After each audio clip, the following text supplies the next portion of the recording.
This is Ian Cameron for Sportsbook Review, looking at the CFL slate for Week 6 of the Canadian Football League season. I'm looking forward to breaking down these 4 games. Let's get to it, starting with the game on Thursday, July 28, Winnipeg Blue Bombers taking on the Edmonton Eskimos. And what do the Edmonton Eskimos do to respond to what was one of the most remarkable, improbable collapses and demoralizing defeats that you'll ever see in any football game? Doesn't matter if it's CFL, NFL, or college football. The way the Edmonton Eskimos lost on Saturday against the Hamilton Ticats at home was just absolutely excruciating if you're an Eskimo fan, player, or coach. It was just incredible, stunning, shocked, shocked, shocked, shocked, shocked, shocked, shocked. I was that the Edmonton Eskimos lost that game. 31-6 lead for them against the Hamilton Ticats. Early in the third quarter, they dominated the first half. They moved the football up and down the field like a hot knife through butter against Hamilton's defense. Then all of a sudden, in the second half, Hamilton gets a touchdown. Third quarter, when they're down 31-6, they make it 31-13. Edmonton gets the ball back, quick 2 and out. Hamilton gets the ball back, touchdown, 31-20, and all of a sudden things are getting interesting. Edmonton continues to get 2 and outs on offense and having a punt very quickly. And Edmonton runs up-tempo, hurry-up, no-huddle offense too. So when they go 2 and out repeatedly like they did in the second half, they're putting a tired defense back on the field very quickly. So it was just a snowball and effect, and they really couldn't stop it. And before you know it, Hamilton's taken the lead, and they win that game 37-31. The Ticats scoring 31 unanswered points to hand the Edmonton Eskimos just an unbelievable loss last Saturday. If you had Edmonton laying the points, that is as bad a beat and as bad a betting loss as you could possibly imagine. We'll see what the Edmonton Eskimos do for a response. Are they going to just be completely chomping at the bit and ready to kick someone's ass? If they are, Winnipeg might be a team they might be able to kick their ass. But that being said, are they still maybe completely frazzled and just completely in shock still that they lost that game? And it's a quick turnaround too. That game was Saturday, now they play Thursday. It's not like there's a ton of time to get over the sting of that loss for the Edmonton Eskimos. I mean, their offense is fantastic. Mike Riley, at quarterback, tons of weapons. Running back John White's been great. Tons of weapons at receiver. Darius Bowman, Darrell Walker, Chris Getzlaff, you name it. But that defense is an issue. If they don't get a pass rush, and that's the strength of that defense is their line. If they don't get a pass rush, that secondary can be shredded and has been shredded repeatedly for Edmonton this season. They've had a terrible pass defense. Jeremiah Masoli had 23 straight completions, a CFL record in that game. That's not the defense I want to lay 10 points with, even if it is a bounce back spot, even if it is a high motivation spot off just a demoralizing loss. And even though it is Winnipeg on the other side, one of the worst teams in the CFL, I can't lay 9.5, 10 points with a bad defense, period. End of story. And Winnipeg's offense can't be any worse now that Matt Nichols is going to be the quarterback, making his first start of the season. Mike O'Shea, the head coach, announcing Drew Willie will not start in this game. It'll be Matt Nichols facing his former team, the team that didn't really have a lot of confidence in him. I mean, they gave him a shot when Mike Riley got injured. They gave him a quick hook. He felt it was too quick. James Franklin, the former Missouri quarterback, took over. And next thing you know, Matt Nichols is out in Edmonton and traded to Winnipeg. So he's going to want to play well. He's going to want this one in a big way. And the one thing about Winnipeg, for as bad as they are, they're not a good team. They've had trouble on their offensive line. They're 1-4 this season, but the one win was on the road, and they have played a little bit better this season on the road. They're winless at home. They lose to Montreal, Edmonton, and Calgary at home. But on the road, they've been a little bit better. They do have the road win at Hamilton on their resume. The only way I could play this one from a side perspective is hold my nose, take the ugly dog here with Winnipeg, because I just don't like this Edmonton defense. Edmonton also not only 0-3 against the spread at home this season, but 3-0 to the over. Probably would lean to this one being a higher scoring game as well. Friday, July the 29th, let's move on to that slate. We've got Saskatchewan against Montreal. Montreal is just an absolutely brutal football team right now, especially on offense. I mean, Kevin Glenn, the veteran quarterback, he's the best option they have, but even then, I mean, we've seen him play very inconsistent. He had a brutal goal line interception that he threw against Toronto on Monday night in that Alouettes loss that completely changed the complexion of that game. Very ill-timed, poorly timed interception there, just as Montreal was about to take the lead, and they really didn't recover from that point on. Still without two of their top three receivers, S.J. Green and Kenny Stafford injured, Tyrell Sutton, number one running back out, Deron Carter, and a bunch of mediocre options behind him. That's about the only guys that Kevin Glenn can throw the football to in this receiving core with those injuries. The offensive line has not held up very well. Running game struggled. They've been allowing a few too many quarterback sacks, has this Montreal offensive line. It's just a dreadful team. I mean, defensively, they're okay, but even in the Toronto game, I mean, the offense didn't move the football enough, and the defense got tired, and that's when the Argos started to make plays in the second half.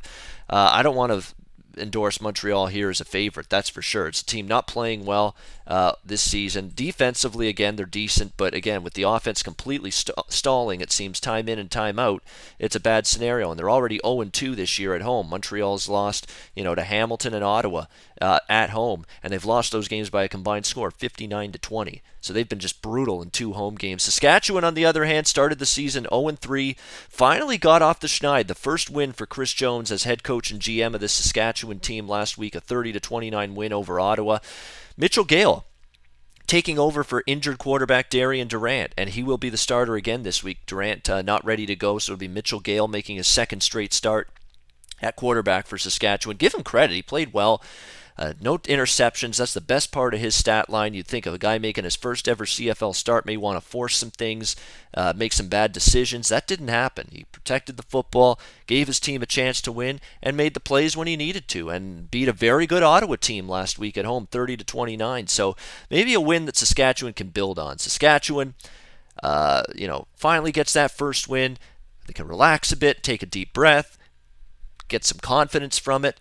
And maybe something that can carry over to Montreal. We're going to get back to this game at the end of the video because for play of the week time here in the CFL, because I think you already have an idea where I'm going with this one, but this will be play of the week material. We'll get back to it at the end of the video. All right, let's move on to BC and Calgary, the second game of the Friday night doubleheader. Very good game this should be. BC is off a bye. They're 3-1. They've had a tremendous start to the season, and of course Calgary, year in, year out, a contender not only in the West Division of the CFL, but usually in the mix to win a Grey Cup year in and year out as well. And Calgary off to a solid 2-1-1 start, 2 wins, 1 loss, 1 tie. Of course, they had the overtime tie against Ottawa.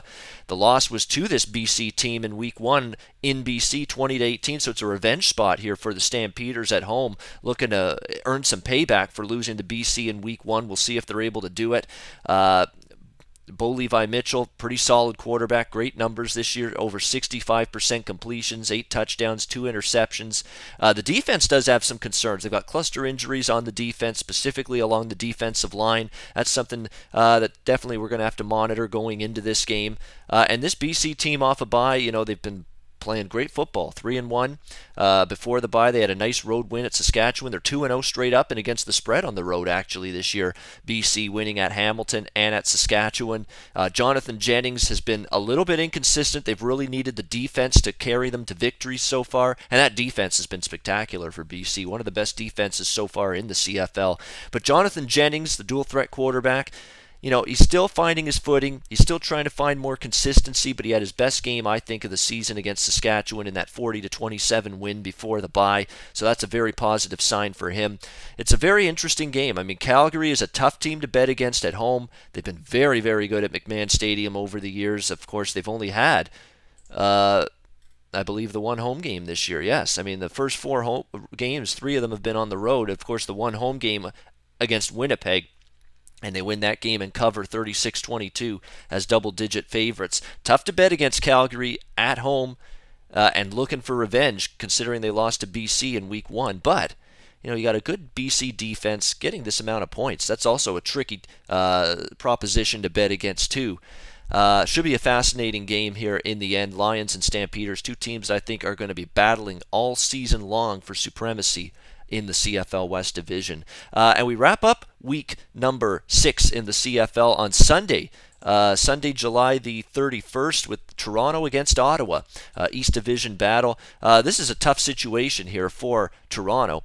Coming off the Monday game, they win 30-17. Now they got to go on the road 6 days later, play a Ottawa team that is coming off a loss to Saskatchewan, and a Toronto team that saw Ricky Ray, their veteran quarterback, go down with an MCL injury. He's out 3 to 5 weeks, so that means Logan Kilgore, former Middle Tennessee State quarterback, is going to be the new starter here for the Argos here in Week 6. I'm not sure what to expect from him. Scott Milanovich and the coaching staff have said he knows the CFL playbook. He knows the rules. He looked great in preseason and training camp, but looking good in preseason and looking good in a regular season game that matters are two different things.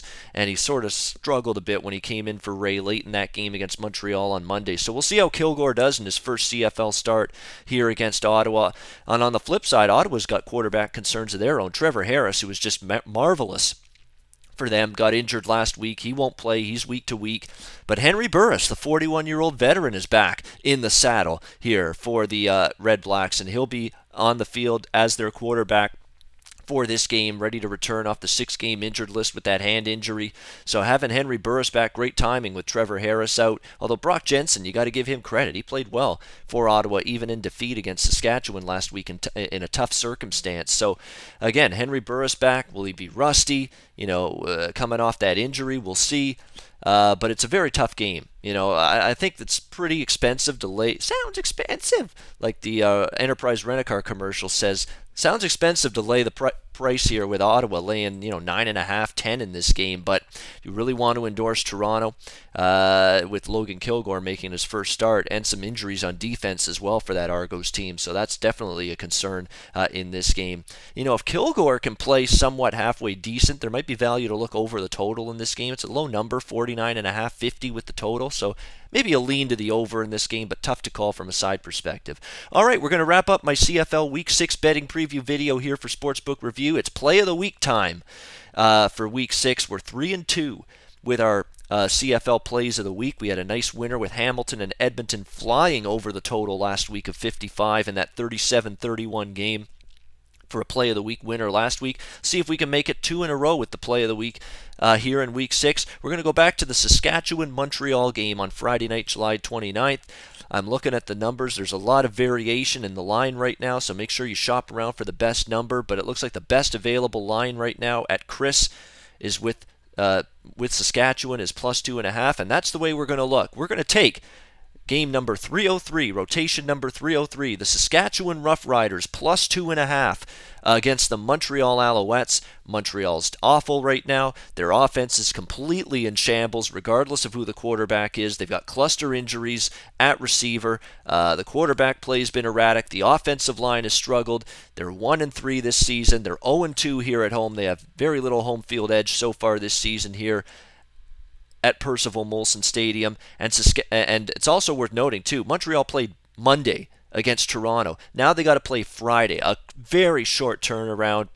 Very limited time to prepare and practice. Very limited time to heal injuries and bumps and bruises from that game on Monday. Brutal scheduling spot for Montreal, and they're being asked to lay points? No, thank you. Not in my world. Saskatchewan got off the schneid. A big win at home against Ottawa last week. Mitchell Gale looked competent at quarterback, replacing Darian Durant. I think they have some mojo. They have some swagger back. They have some confidence going into this game against Montreal after getting that first win last week, and I think it can carry over here to this game. Let's take Saskatchewan plus 2.5 against Montreal. I expect them to win this game outright. That's your CFL Week 6 Play of the Week. Always on the go? Bet365 has one of the top mobile platforms in today's market. Sign up today and don't let your busy life keep you out of the game.